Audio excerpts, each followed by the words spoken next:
All right, let's get started. Tension, throw. Chung-yi. Good. Okay, let's just start jogging on the spot. Okay.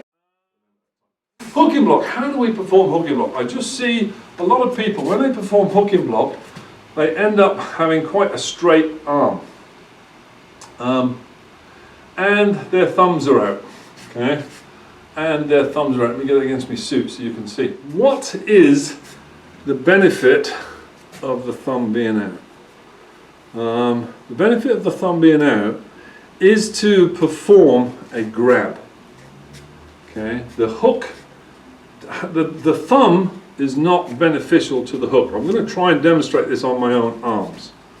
So, firstly, the straight arm. If you have a straight arm, you run the risk that the hand can pop underneath the arm.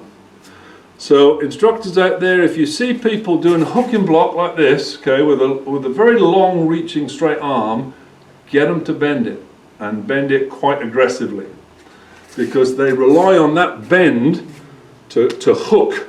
Okay, so you're hooking the hand.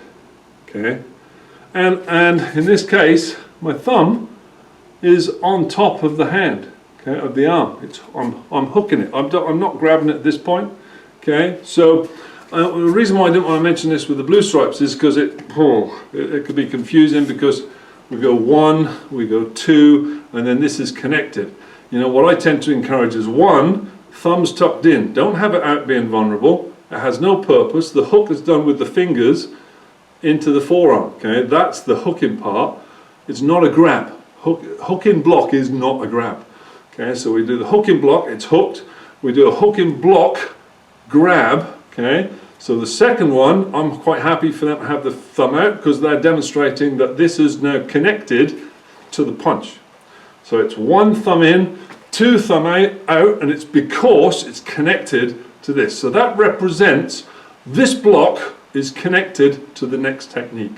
This one isn't. This is independent. Okay, independent, independent. These are all independent. If I'm now going to do a connecting motion, and just so that you know, in your gok, if you didn't know, the second hook is connected to the punch. Okay, which is that's another whole lesson. But that connecting motion means that this block requires the next block to have a mutual function. So in this case, I'm grabbing it because I'm going to be pulling for the connection of this punch. So that's worth a thought, just as a black belt, to think, oh, okay, yeah, you know, why does the thumb go out? It's vulnerable. I know they demonstrate it as that, but they demonstrate it as that because it's grabbing.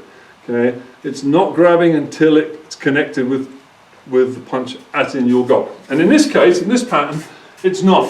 Okay, as we step forwards, okay, we're not grabbing. This isn't a grab. So don't.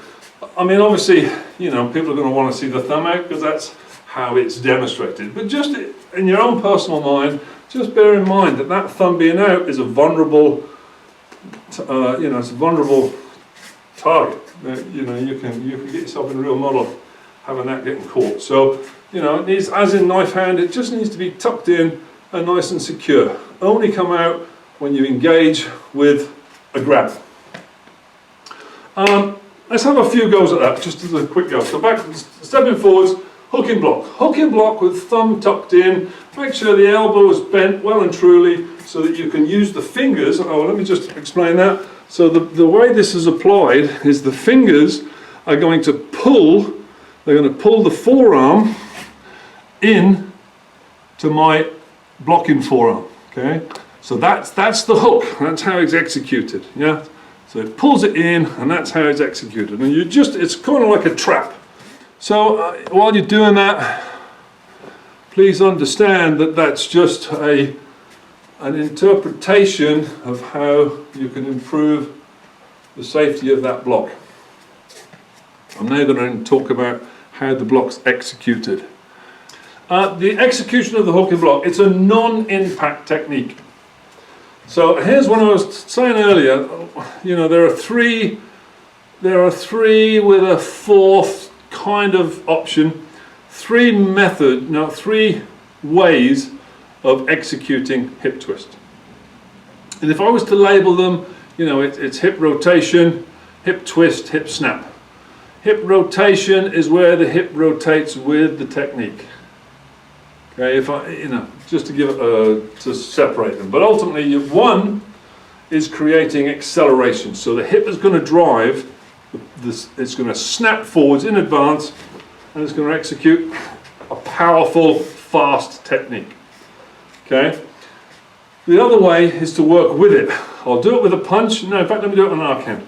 So now I'm going to use the hip to go with the arc hand or the fingertip thrust. Okay. It's going to assist the technique. It's applied with it. That's hip rotation.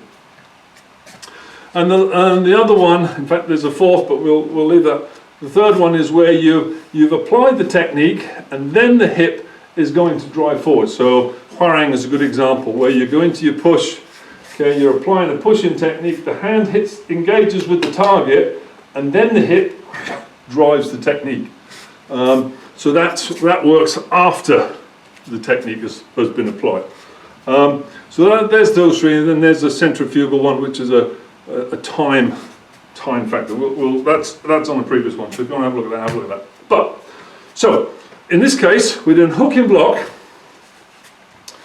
This works with the technique. Okay, this is a non-impact technique. I don't want to execute this in a rotating, swinging manner and knock the hand away from myself. I want to maintain control. I want to be in contact all the time.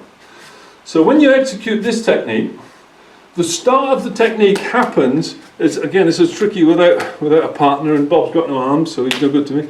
But if you imagine that the technique's coming in, I'm using the forearm here, okay? I'm making contact with the upper forearm quite early into the technique, okay? Because I then want that forearm and the execution of the extension of the elbow to roll their attacking arm down my forearm. So it becomes a continual sweeping effect, okay? I'll try and demonstrate it with both arms.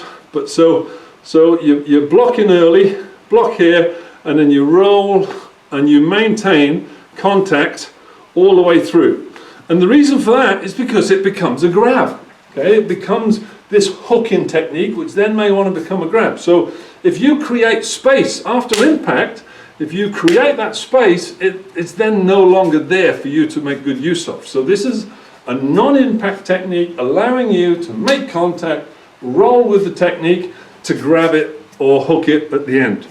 So with that thought in mind, try watching a few of you. As you're doing it leading it like you would lead an outer forearm block. So you lead in your forearm's leading, okay, which is great. Here. That's fine with an impact. Acceleration, hip snap. Okay, I want to hit this hard, break whatever I break, smash whatever I smash away. Hook and block is different. Okay, and you'll hear the change in breathing, breathes with it now. Rather than an accelerative breath, whereas the block, okay, it's working with it. The hip works with it. And you're using the elbow to initially engage and then rolling over, grabbing the hand. And when you do this with a partner, you'll feel the hands engage with their attack. And you'll get to feel and read how their body's moving. So let's just have a few goes at that. Try and lead with the elbow. So leading with the elbow, a swinging technique, breathe throughout it. Let the hips work with it. Yes, elbow and then roll over. So don't come across. I keep getting told off.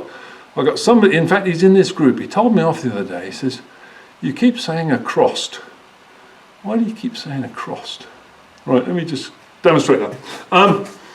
So what you're doing is you're coming across this way. Okay, you don't want to come across this way. The elbow wants to travel on that plane, but let the hand roll over the top. So the hand's going to roll over the top. Let the elbow lead, let the hand roll over the top. So you want to engage in the elbow, the forearm first. That forearm's got to engage early. Allowing the forearm and the outer forearm and the hand to then hook and grab. And when you do this with a partner, okay, shelves relax. When you do this with a partner, you'll feel what I'm explaining to you. You'll understand that you're gathering, you're blocking, you're gathering the technique. And it gives you a way of getting control. A lot of sort of close quarters combat stuff that I've done relies on that feedback, the feedback of somebody being engaged with you. You know, if everything is aggressive and full of speed and impact, you lose the feedback of your opponent. If you can maintain contact and maintain that sort of that communication, it allows you to much better execute techniques.